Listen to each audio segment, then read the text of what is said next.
처럼 이렇게 시간이 안 가는지 정말 버스 안에서 going 이불 속에서 going은 언제나 너에게 going. Assalamualaikum warahmatullahi wabarakatuh. Yang terhormat Ibu Susi Agustini selaku guru mata pelajaran sejarah. Kami dari kelompok 5 ingin mempresentasikan tentang pemberontakan Andi Aziz. Perkenalkan, anggota kelompok kami ada Arum Yanuaryanti, Chelsea Venetia Ferrari, Habibah Azahra, Marsha Kamila Putri, Nanggita Cika Ramadhani, dan Wulandari. Sebelumnya perkenalkan, nama saya Nanggita Cika Ramadhani. Saya akan menjelaskan tentang latar belakang terbentuknya pemberontakan Andi Aziz. Pemberontakan Andi Aziz dimulai dengan berakhirnya konferensi Meja Bundar pada tahun 1949. Dan konferensi itu, Koninklijk Nederlandse Indies Leger atau KNIL, Angkatan Perang Belanda dibubarkan, dan negara Indonesia Timur ditetapkan menjadi bagian dari Republik Indonesia Serikat atau RIS. Andi Aziz menentang keputusan ini karena tidak setuju jika NIT harus menjadi bagian dari RIS. Sejak awal dia memang ingin agar Indonesia menjadi sebuah negara federasi. Selain itu dia juga tidak setuju jika KNIL harus bergabung dengan TNI dan berada di bawah Angkatan Perang Republik Indonesia Serikat. Pemberontakan Andi Aziz ini dari tuntutan Andi Aziz agar hanya pasukannya saja yang dijadikan sebagai pasukan APRIS di negara Indonesia Timur. Akan tetapi keinginan ini ditolak oleh pemerintah Indonesia yang kemudian mengirimkan pasukan TNI ke Makassar bertujuan untuk menjaga keamanan di sana. Tempat dan waktu terjadi pemberontakan Andi Aziz. Pemberontakan Andi Aziz dimulai pada tanggal 5 April 1950, pukul 5 pagi. Saat itu pasukan KNIL yang dipimpin oleh Andi Aziz langsung menyerbu markas APRIS yang berada di Makassar. Kronologinya, pukul 5 pagi tanggal 5 April 1950, Andi Aziz bersama pasukannya yang dibantu oleh anggota pasukan Belanda dan KNIL menyerang markas APRIS di Makassar. Berkat kekuatan yang lebih unggul, Andi Aziz bersama pasukannya berhasil menguasai kota Makassar. Beberapa prajurit APRIS atau TNI menjadi korban, dan beberapa orang perwira termasuk Letkol AJ Moko Ginta berhasil ditawan. Setelah itu, untuk mengatasi pemberontakan Andi Aziz ini, pada 7 April 1950, pemerintah mengirim pasukan ekspedisi ke Sulawesi, dipimpin Kolonel A.E. Kawilarang. Esok harinya, 8 April, pemerintah mengultimatum Andi Aziz agar dalam waktu 2x24 jam segera melaporkan diri ke Jakarta untuk mempertanggungjawabkan tindakannya. Mengetahui ultimatum tersebut, Andi Aziz berjanji akan datang ke Jakarta pada 13 April 1950. Kenalkan, nama saya Arum Yanuaryanti, saya dari kelas 11 AKL, ingin melanjutkan kelompok sejarah. Sebuah pemberontakan, pasukan Andi Aziz melakukan penyerangan serta menduduki tempat-tempat vital dan menangkap Panglima Prajurit Indonesia Timur Letnan Kolonel A.J. Moko Ginta. Pemberontakan ini terjadi karena kegerombolan Andi Aziz menolak masuknya pasukan-pasukan APRIS dan TNI serta bertujuan untuk mempertahankan keutuhan negara Indonesia Timur. Untuk menanggulangi hal tersebut, pemerintah mengeluarkan ultimatum. Sebab lainnya yaitu, pertama, ada pihak yang menginginkan NIT dipertahankan dan menjadi bagian dari wilayah Republik Indonesia Serikat atau RIS, sedangkan di satu pihak lain menginginkan NIT menjadi satu negara Republik Indonesia yang saat itu berkedudukan di Yogyakarta. Yang kedua, beberapa anggota KNIL beranggapan bahwa pemerintah akan memperlakukan berbeda, sedangkan pihak TNI sendiri pada semacam ketidaknyamanan untuk bekerja sama dengan bekas lawan mereka dulu selama perang kemerdekaan terjadi. Ketiga, menuntut agar pasukan mantan anggota KNIL saja yang bertanggung jawab atas keamanan di negara Indonesia Timur. Keempat, menentang leburnya anggota pasukan APRIS ke dalam TNI. Kelima, mempertahankan negara Indonesia Timur tetap berdiri. Assalamualaikum warahmatullahi wabarakatuh. Perkenalkan, nama saya Chelsea Venetia Ferrari. Mau baca tokoh-tokoh dalam pemberontakan Andi Aziz. Tokoh-tokoh dalam pemberontakan Andi Aziz. Yang pertama itu adalah Andi Aziz, yang merupakan pemimpin dari peristiwa ini.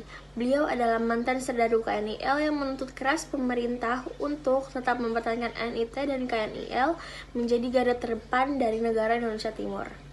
Latar belakang Andi Aziz. Andi Aziz disebut juga sebagai putra kelahiran Simpang Binanga, Kabupaten Baru, Sulawesi Selatan pada 19 September 1924.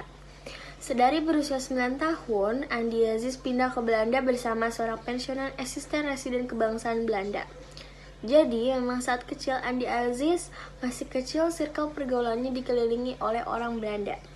Di negara itu, tumbuh keinginannya untuk bergabung dengan pasukan militer Belanda, tapi hasratnya tersebut kandas setelah Perang Dunia II berkecamuk. Ia terpaksa mengungsi ke Inggris, daerah sekutu yang saat itu dinilai paling aman dibandingkan negara sekutu lainnya di Eropa. Saat berada di Inggris itulah Andi Aziz menjalani pendidikan di Akademi Militer dan lulus dengan pujian. Andi Aziz mendarat di Jawa pada tahun 1946 dan mendapat penugasan di daerah Cilincing. Enggak lama setelah itu, tepatnya pada tahun 1947, Andi Aziz diminta dengan Koninklijke Nederlands Indisch Leger atau KNIL, Angkatan Perang Belanda, dan diberi pangkat Letnan II. Masih pada tahun yang sama, Andi Aziz diangkat menjadi ajudan dari Sukawati, Presiden Negara Indonesia Timur atau NIT. Yang kedua ada Sultan Hamid II, yang merupakan mayor dari KNIL, serta membantu beliau dalam melancarkan pemberontakan tersebut. Lalu ada yang ketiga, Kolonel Alex Kaliwarang, merupakan seorang komando yang mendapatkan tugas dari pemerintah untuk menuntaskan pemberontakan Andi Aziz di Makassar. Yang keempat, Kolonel Soeharto, pemimpin dari Brigade 10 ini, pemimpin dari Brigade 10 Garuda yang juga ikut adil dalam menuntaskan pemberontakan Andi Aziz tersebut. Lalu ada yang kelima, Kapten Udara Waryandinata, merupakan anggota pimpinan dari pasukan udara guna untuk memberantas pemberontakan Andi Aziz. Yang keenam, Presiden Soekarno. Soekarno menjabat sebagai Presiden RIS pada waktu itu. Dalam peristiwa pemberontakan ini, beliau yang menyatakan bahwa Andi Aziz adalah pengkhianat dan harus ditumpaskan. Yang ketujuh ada Presiden Soekarwati, merupakan pemimpin dari negara Indonesia Timur yang juga sangat dihormati oleh Andi Aziz. Beliau jugalah yang menyarankan Andi Aziz untuk menyerahkan dirinya ke Jakarta. Lalu yang terakhir, yang ke-8, Mayor H.V. Worang, pemimpin pasukan APRIS yang diutus oleh pemerintah RIS untuk menangani konflik internal di NIT antara golongan unitaris dan golongan federalis. Assalamualaikum warahmatullahi wabarakatuh. Perkenalkan, nama saya Habibah Zahra dari kelas 11 AKL kelompok 5. Upaya pemerintah untuk menumpas pemberontakan Andi Aziz. Pertama, pemerintah membuat ultimatum agar Andi Aziz menyerahkan diri. Pemerintah mendesak agar Andi Aziz menyerahkan diri dalam waktu 4x24. Selain itu, Andi Aziz juga diminta untuk menyerahkan semua senjata dan membebaskan para sandera. Meski demikian, Andi Aziz tidak menghiraukan ultimatum tersebut. Kedua, pemerintah mengirimkan KRI Hang Tuah ke Makassar untuk melawan pemberontakan. Ketiga, pemerintah mengirim pasukan di bawah pimpinan Kolonel Alex Kaliwarang. Keempat, pemerintah menangkap Andi Aziz setelah dia datang ke Jakarta dengan perjanjian jika ia tidak akan ditangkap. Namun, saat ia tiba di Jakarta, Andi Aziz langsung ditangkap. Cara mencegah tidak terjadinya pemberontakan serupa. 1. Mencegah rakyat di daerah untuk mencapai kesepakatan dengan kebijakan pemerintah. 2. Mencegah menyebarnya paham yang dapat menyebabkan pemberontakan seperti separatisme dan fundamentalisme. Separatisme yaitu paham yang mencari keuntungan dengan pemecah belahan suatu golongan atau bangsa. Fundamentalisme yaitu pemikiran sekelompok orang yang cenderung menentang pembaruan agama dan politik. 3. Mengurangi kemiskinan dan kesenjangan ekonomi di daerah. 4. menghindari dan menangani terjadinya pelanggaran hak asasi manusia. 5. Membangun dan menghidupkan terus komitmen, kesadaran, dan kehendak untuk bersatu. 6.